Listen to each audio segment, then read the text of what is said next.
ہجرت مدینہ کے بعد رسول اللہ صلی اللہ علیہ وسلم وہاں نماز کے لیے اذان کا آغاز کرتے ہیں۔ روزانہ 5 بار نماز کے لیے اذان دینے والا کون ہوگا؟ کون ہوگا جس کی تکبیرات دور دور تک گونجیں؟ یہ حضرت بلال ہیں جنہوں نے 13 برس کی عمر میں عہد اس حالت میں بلند کر رکھا تھا کہ اس کی سزا اور سختیاں انہیں کچلی جا رہی تھیں۔ آج رسول اللہ صلی اللہ علیہ وسلم کی نظر انتخاب ان کے اوپر پڑتی ہے کہ آپ اسلام کے اولین معظم بن جائیں، اور آپ کی بلند اور پرسوز آواز دلوں کو ایمان اور کانوں کو حسن و جمال سے بھر دے۔ پھر آپ اذان کی آواز بلند کرتے ہیں۔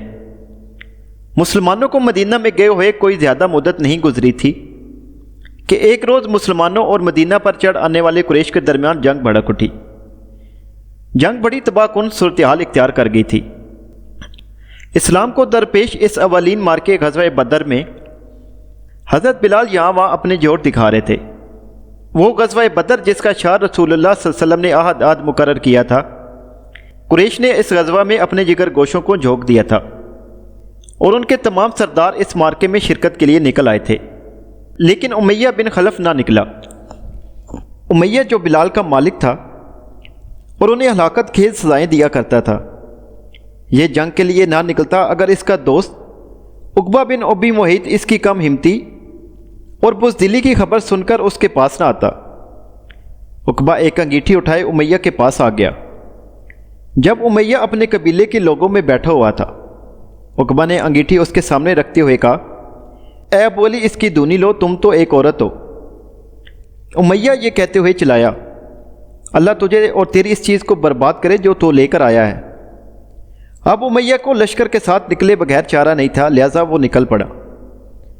وہ اپنے لیے تقدیر میں چھپی کس چیز کو چھپاتا اور کس کے سامنے بیان کرتا؟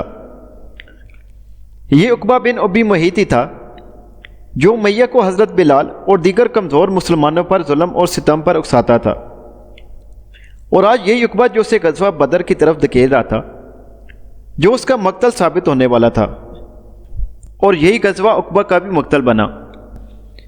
اگر عقبہ امیہ کو آر نہ دلاتا تو وہ لڑائی میں شرکت سے رہ جاتا، لیکن اللہ تعالیٰ کو تو اس سے بھی زیادہ آگے کا کچھ منظور تھا، اور وہ یہ کہہ کر اللہ کے غلاموں میں سے ایک غلام اور امیہ کے درمیان ایک قدیم حساب باقی تھا، اور اب اس حساب کو برابر کرنے کا وقت آ گیا تھا، جو اسی صورت میں ہو سکتا تھا کہ امیہ جنگ کے لیے نکلتا۔ امیہ کی یہ قتل گاہ کس کے ہاتھوں تیار ہو رہی تھی؟ خود اس کے سابقہ غلام حضرت بلال کے ہاتھوں۔ وہ ہاتھ جنہیں امیہ نے بیڑیاں پہنائی تھی اور ان ہاتھوں کے مالک پر ستم ڈھایا تھا، یہی ہاتھ آج غزوہ بدر میں اس وعدے کو پورا کر رہے تھے جس کا تقدیر نے موقع فراہم کر دیا تھا۔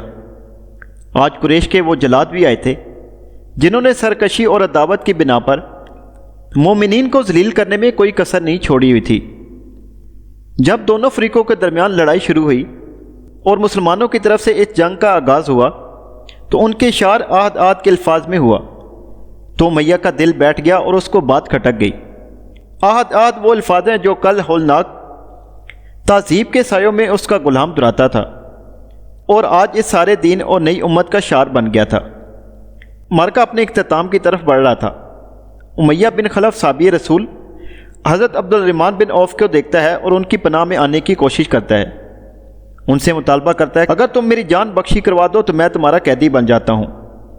حضرت عبد الرحمن اس کی درخواست قبول کر لیتے ہیں اور اس کو پناہ دیتے ہیں، اور میدان کے بیچ سے نکال کر اسے قیدیوں کے مقام پر لے جانے لگتے ہیں۔ راستے میں حضرت بلال اسے دیکھ لیتے ہیں اور فوراً شور مچا دیتے ہیں۔ یہ کفار کا سرگنا امیہ بن خلف ہے، اگر یہ بچ گیا تو میں نجات نہ پا سکا۔ پھر حضرت بلال فوراً تلوار اٹھاتے ہیں تاکہ اس سر کو تن سے جدا کر ڈالے جس کو غرور و تکبر نے بوجھل کر ڈالا تھا۔ حضرت عبد الرحمن بن عوف یہ دیکھ کر آواز بلند کرتے ہیں، بلال یہ میرا قیدی ہے۔ حضرت بلال نے دیکھا کہ وہ تنہا تو اپنے دینی بھائی حضرت عبد الرحمن بن عوف کی پناہ کو نہیں توڑ سکتے، لہذا بلند آواز میں کہا، اے اللہ کے مددگاروں، اگر کفر کا سردار امیہ بن خلف بچ گیا تو میں تباہ ہو گیا۔ یہ آواز سنتے ہی مسلمان بہادروں کی ایک جماعت جن کی تلواروں سے موت ٹپک رہی تھی اور امیہ اور اس کے بیٹے کو گھیرے میں لے لیتی ہے۔ حضرت عبد الرحمن بن عوف اسی صورتحال میں کچھ نہ کر سکے جس کو مسلمان حملہ آوروں نے کاٹ کر رکھ دیا تھا۔ حضرت بلال نے خونخوار تلواروں کے سائے میں پڑے امیہ کی لاش کو نظر بھر کے دیکھا اور پھر واپس ہوئے تو ان کی زبان پر آہد آہد کے کلمات جاری تھے۔ دن گزرتے گئے اور ایک وقت آیا کہ مکہ بھی فتح ہو گیا۔ رسول اللہ صلی اللہ علیہ وسلم 10,000 سے زیادہ سپاہ کی کمانڈ کرتے اور شکر اور حمد کی تکبیر اور کلمات دہراتے مکہ میں داخل ہو رہے تھے۔ سب سے پہلے کعبہ کا رخ کرتے ہیں، کعبہ جس کو کئی برس سے قریش نے بتوں سے بھر رکھا تھا۔ چونکہ حق آ گیا تھا اور باطل پسپا ہو گیا تھا، لہٰذا آپ کو یہ آزار نہ لاد کہ انسان آج کے بعد اس کے سامنے سر جھکاتے۔ انسانیت عبادت کرے گی تو صرف اللہ کی ہی، جس کی مانند کوئی چیز نہیں۔ رسول اللہ صلی اللہ علیہ وسلم حضرت بلال کو ساتھ لے کر کعبہ میں داخل ہوتے ہیں۔ اندر داخل ہوتے ہیں تو بتوں کو دیکھتے ہیں۔ حضرت ابراہیم کو تیروں سے قسمت آزمائی کرتے دیکھا گیا ہے۔ رسول اللہ صلی اللہ علیہ وسلم یہ دیکھ کر غصہ ہو جاتے ہیں اور فرماتے ہیں، اللہ ان مشرکین کو تباہ کرے، ہمارے بزرگ ابراہیم تیروں سے قسمت آزمائی نہیں کیا کرتے تھے۔ ابراہیم نہ تو یہودی تھے اور نہ نصرانی، بلکہ وہ ایک مسلمان تھے اور وہ مشرکین میں سے بھی نہ تھے۔ پھر آپ حضرت بلال کو حکم دیتے ہیں کہ مسجد پر چڑھ کر اذان دو۔ حضرت بلال اذان کی آواز بلند کرتے ہیں۔ یہ کیا ہی سہانا وقت ہے اور کس قدر حسین جگہ ہے۔ ادھر مکہ میں زندگی کی حرکت رک کر رہ جاتی ہے۔ ہزاروں مسلمانوں کا لشکر جرار بے حس اور حرکت کھڑا ہے۔ وہ عاجزی اور انکساری کی کیفیت میں حضرت بلال کے پیچھے پیچھے اذان کے کلمات دہرا رہے ہیں۔ مشرک بھی اپنے گھروں میں اس بات کی تصدیق کر رہے ہوں گے کہ کیا یہ محمد صلی اللہ علیہ وآلہ وسلم اور ان کے ساتھی ہیں جنہیں کل اس شہر سے در بدر کر دیا گیا تھا؟ کیا یہ سچ ہے کہ ان کے ساتھ ہزاروں اہل ایمان کا لشکر ہے؟ کیا یہ سچ ہے کہ یہ وہی آدمی ہے جس کو ہم نے بھگا دیا تھا، اس سے جنگیں لڑی اور اس کے انتہائی قریبی عزیزوں کو قتل کر دیا تھا؟ کیا یہ حقیقت ہے کہ یہ شخص ہم میں سے اس وقت مخاطب ہے جب ہماری گردنیں اس کے ہاتھ میں ہیں، لیکن پھر بھی وہ کہہ رہے ہیں جاؤ تم سب آزاد ہو؟ اس دوران قریش کے 3 آدمی کعبہ کے سین میں بیٹھے ہیں۔ حضرت بلال کا مسجد کے اوپر چڑھ کر اذان دینا گویا انہیں ایسا لگ رہا ہے وہ ان کے بتوں کو اپنے پاؤں تلے روند رہے ہیں، اور بتوں کے اس بے بس اور بے حس ڈھیر کے اوپر کھڑے ہو کر اس اذان کو بلند کر رہے ہیں جو باہر کی خوشبو کی مانند مکہ کے تمام اطراف میں پھیل رہی ہے۔ یہ 3 آدمی ابو سفیان بن حرب جو چند لمحے پہلے ہی مسلمان ہوئے تھے، اور عتاب بن اسید اور حارث بن حشام تھے جو ابھی مسلمان نہیں ہوئے تھے۔ حضرت بلال اذان دے رہے ہیں اور عتاب انہیں دیکھ کر کہتا ہے اللہ کرے کہ اسید ان کلمات میں سے کوئی کلمہ نہ سنے جس سے وہ غصہ ہو جائے۔ حارث کہتا ہے واللہ اگر مجھے علم ہو جائے کہ محمد صلی اللہ علیہ وآلہ وسلم سچے ہیں تو میں ان کی اتباع کروں گا۔ ان دونوں کے بعد ابو سفیان نے اپنی مصیبت کا اظہار یوں کیا، میں تو کوئی بات نہیں کروں گا، اگر میں نے کوئی بات کی تو یہ پتھر میرے بارے میں خبر دے دیں گے۔ نبی صلی اللہ علیہ وآلہ وسلم کعبہ سے باہر آئے تو ان تینوں کو دیکھ کر فوراً ان کے چہروں کو پڑھ لیا۔ اس وقت نبی کریم صلی اللہ علیہ وآلہ وسلم کی آنکھیں نور الہی اور فتح کی خوشی سے چمک رہی تھی۔ آپ صلی اللہ علیہ وآلہ وسلم ان سے مخاطب ہوئے، تم نے جو کچھ کہا ہے مجھے معلوم ہو گیا ہے۔ پھر آپ صلی اللہ علیہ وآلہ وسلم نے ان کی ساری باتیں ان کو بتائیں۔ یہ سن کر حارث و عتاب فوراً پکار اٹھے، ہم شہادت دیتے ہیں کہ آپ اللہ کے سچے رسول ہیں، واللہ ہمیں یہ باتیں کرتے ہوئے کسی نے نہیں سنا کہ ہم یہ کہہ سکیں کہ آپ کو کسی نے یہ بتایا ہے۔ پھر وہ حضرت بلال کی طرف بھی نئے دلوں کے ساتھ متوجہ ہوئے۔ رسول اللہ صلی اللہ علیہ وسلم کے وہ کلمات ان کے دلوں پر دستک دے رہے تھے جو آپ نے مکہ میں داخل ہوتے ہوئے فرمائے تھے، اے قریش کے لوگوں، اللہ تعالیٰ نے تم سے جاہلیت اور خاندانی اور اونچائی کی نحوست کو ختم کر ڈالا ہے۔ تمام انسان حضرت آدم علیہ السلام کی اولاد ہیں اور آدم مٹی سے ہیں۔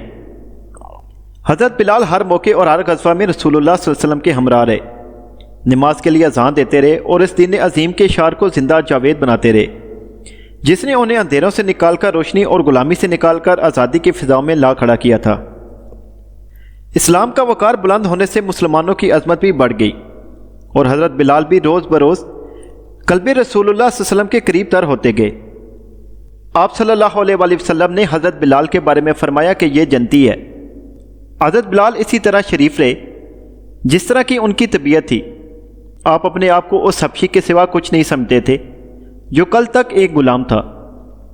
ایک روز آپ اپنے اور اپنے بھائی کے لیے رشتہ لینے کی غرض سے دو عورتوں کے باپوں کے پاس جاتے ہیں اور اپنا تعارف ان الفاظ میں کراتے ہیں، میں بلال ہوں اور یہ میرا بھائی ہے، ہم دونوں حبشی غلام ہیں، ہم راہ راست سے بھٹکے ہوئے تھے، اللہ نے ہمیں ہدایت سے نوازا، ہم دونوں غلام تھے، اللہ تعالیٰ نے ہمیں آزادی کی نعمت سے بہرہ ور کیا، اگر تم ہمیں رشتہ دو گے تو الحمدللہ، اور اگر انکار کر دو گے تو اللہ اکبر۔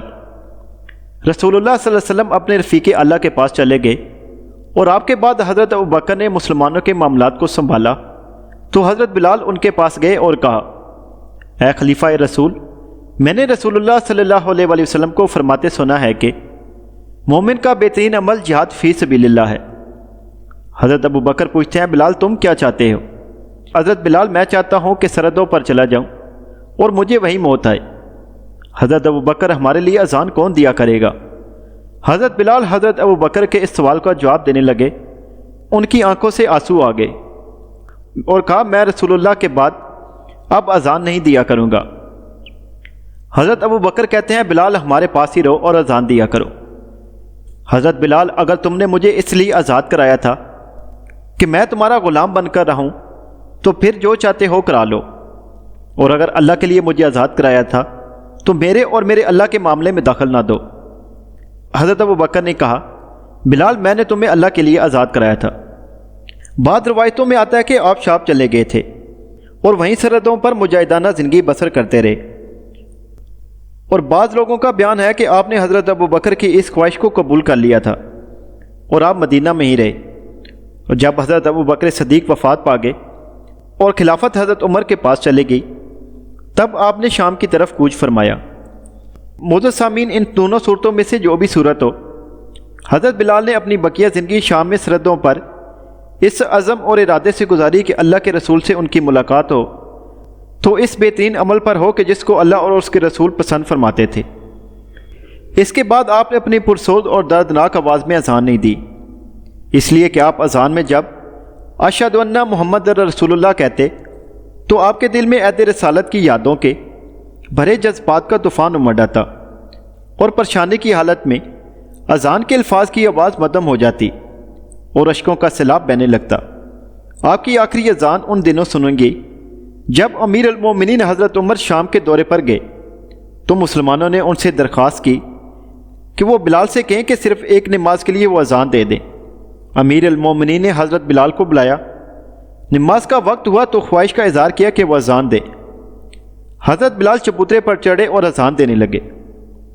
جن صحابہ نے عہد رسالت میں حضرت بلال کو اذان دیتے سنا تھا وہ زاروں قطار رونے لگے، اور اس قدر روئے کہ شاید اس سے قبل اتنے نہ روئے ہوں، مگر حضرت عمر ان سب سے زیادہ رونے لگے۔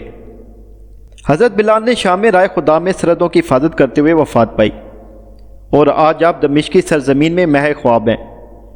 آپ کا شمار انسانیت کے ان عظیم مردوں میں ہوتا ہے جو عقیدہ کے اعتبار سے ناقابل شکست چٹان ثابت ہوئے۔